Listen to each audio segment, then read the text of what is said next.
Andrew. Hey, Kerwin, last year, late in the season, you had a couple games where you started using the dribble more to get some shots off, and you talked about how that was something that you were working hard on.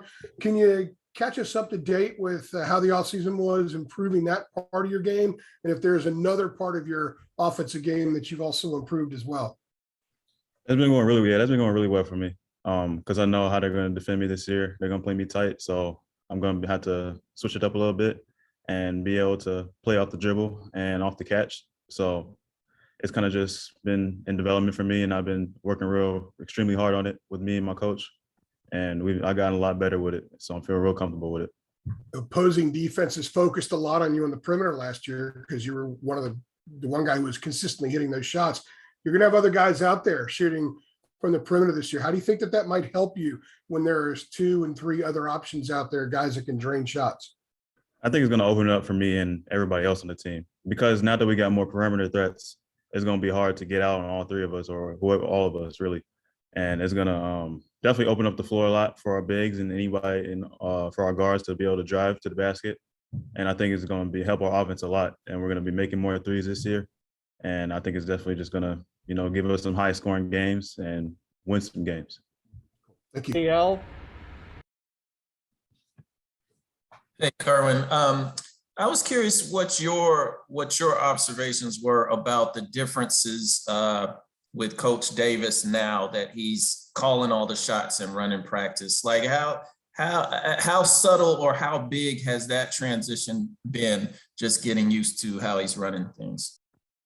It's definitely you can definitely feel the difference. It's a whole lot more energy. It's definitely, everybody's really excited for this season, because everybody's been developing and working hard and growing. So I think we're all really motivated to do really well this season. And I think Coach Davis has done a really great job of motivating us and having us work hard and working with us to get better every single day. So I think it's going to be a lot of positive energy with us on and off the court. And I think we're going to have a great year. And what difference have you seen in Caleb in terms of, I don't know if his comfort level is the right way to describe it, but just him taking another step forward as a leader on the team? He's going to be great. Definitely going to be great this season, because I know he's been working really hard. I've seen him before and after pickups and like practices. He's been coming up in the mornings, make sure he's trying to get better and get shots up. And he's really been improving a lot this year. And I think he's going to be 10 times better than he was last year, because just the amount of work he's put in and the amount how focused he is. I think he's going to be great. Brendan Marks. Hey, Kerwin. Yeah, I wanted to follow up on CL's last question there about Caleb. In addition to putting in more work like that, have you seen like a mentality change from him and how he approaches, maybe his position on the team or anything else? Can you tell beyond just the physical stuff that he's sort of grown from last season? Yeah, for sure. Because he already knows that, based off of his performance from last year when he was supposed to be, people probably written him off already. People have said this and that, said all these negative things about him. And he's just taking all of that. He's putting that into motivation. He's a lot hungrier than he was last year. Now he got something to prove as an individual and for a team. Because right now he's trying to show that, he's Caleb. He's not nothing else that's worse or whatever people were saying about him. He's going to definitely become different this year. Aaron Beard. Hey, Kerwin, you were talking about what you had worked on inside the arc. I'm curious, when you're already a good outside shooter, how do you work further on the shot? Is it just more reps? Is it trying to take a step back to expand the range even more? How do you go about strengthening something that's already a strength? I mean, for sure. It's always about making sure my form stays tight and everything stays correct. Being able to knock down shots consistently, but also the main thing is being able to make contested shots. Since I'm rarely gonna get an open shot. That was kind of evident from last year. Once I started making shots, teams started getting up on me. So I'm gonna have to be good at making contested shots. I might have to start making shots from farther out as well. So I've been working a whole lot on that. And even just off the dribble, just contested shots off the dribble, being consistent and making all of those so I can stay in an efficient percentage for when I'm shooting threes. And then I already know people are going to start running out on me, so I'm going to have to be able to have a great pump fake and being able to take it to the rim or pull up for the mid-range. I'm going to have to make sure I do them all at game speed to make sure that I'm ready for the game. Greg Barnes. Hey, Kerwin. Coach Davis has talked a lot about kind of adapting to the NBA game and how the game has changed. Does he talk a lot of analytics with the team?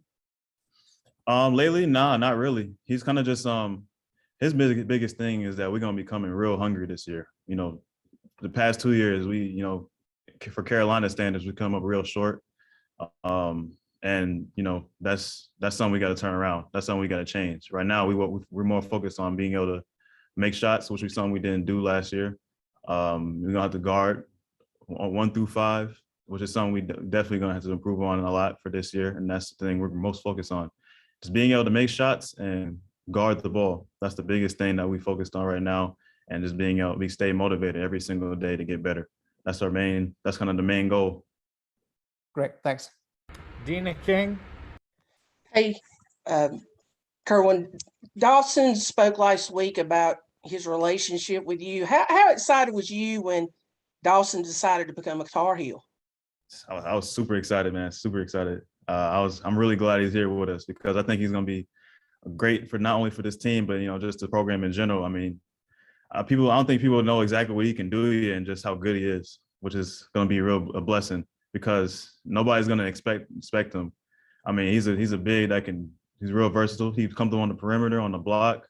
I mean, he's a good guy all around. I mean, he brings great energy for the team. I think he's going to be really good for us. And, he's also my guy too. So that's always going to be a plus for me.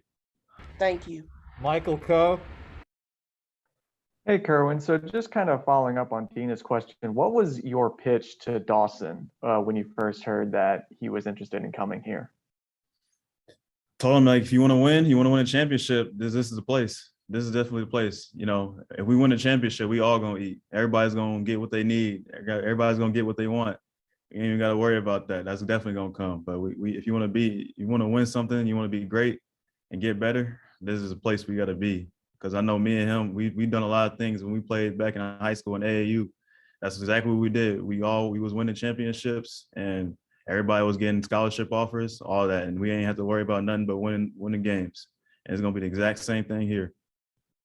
Thanks. Isaac. Kerwin, I'm curious to hear what you're looking forward to this upcoming season that you didn't get to experience in your freshman season because of COVID. I think the biggest thing for me is just playing in front of fans. I think that's the biggest thing. I want to experience what it's like to play in front of like thousands and thousands of people because that'll be like the most people I've ever played against. And I heard that, I've been hearing like a lot of talk of how like exciting and that atmosphere is and just how great it is to play in front of all those people and just how passionate the fans can get, during the games. That's definitely something I want to experience. That's kind of like the most thing I'm real excited for. Is there an opposing gym? Sorry. Go ahead, Isaac. Is there an opposing gym you're most looking forward to hitting a dagger 3 to silence the crowd in? Man, it's a lot. I think probably the biggest one I've been thinking about recently is probably Duke. Because I heard like it's like a straight sea of just Duke people and they just saying it's just crazy. And I think, silencing the crowd like that, the craziest, like the crowd of all crowds, according to some of my teammates been saying from their experiences, I think that'll be a great feeling for me. Yeah, there might be some interest in that game this year. Chris Lee. Hey, Kerwin. I asked the same question to RJ, and it's a little similar to Isaac's, but just in general, since there is a new coaching staff, you and the rest of the sophomores, and we're on track to have full arenas.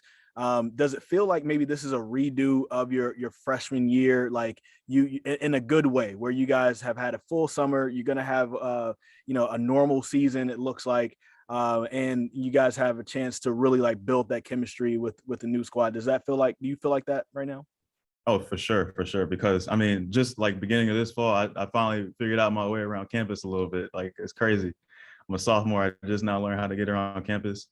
And I think, we ain't played in front of no fans really last year. And I think it's just going to be, I still feel like a kid, just the new kid. But it's definitely going to be a whole new experience, especially for all of us sophomores. And I think it's going to feel great. Thank you, man. Time for one more. Brandon P. Hey, Kerwin, I've heard you mention before your father is someone who helped you develop as a shooter. Could you elaborate on some ways he's helped you become the shooter that you are today?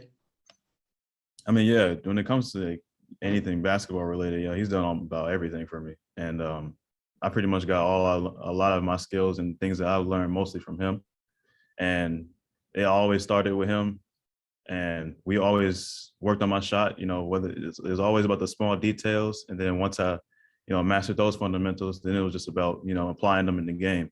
And then once you apply them in the game, they're going to try to come up with game plans against it. And you're just going to have to be able to be, flexible enough to be able to overcome everything. So that's kind of just the thing with me and my dad. We always work on preparing for anything, being able to do what it takes to win and whatever it takes to score. Thank you. All right. Thanks very much, Kerwin. Thanks everybody for jumping on. And I'll let you know about